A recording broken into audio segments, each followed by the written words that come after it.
Hocam ben kendimi bildim bileli bu köye internet bir şekilde gelmedi. Normal kablosuz ağlar aktif, o da çok zayıf kalıyor. Ama yoğun bir şekilde internet kullanımı hiçbir şekilde yok.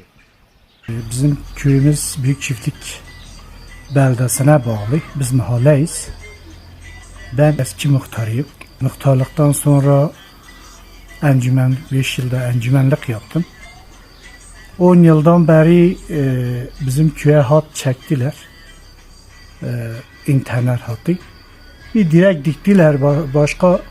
Ondan sonra başka yarıdan bıraktılar.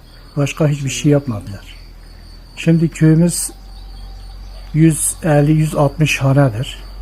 Her evde de 2-3 tane öğrenci var. Zaten bundan sonra internet üzerinde herkes müracaatını yapıyor ki bir müracaat olursa yapıyor.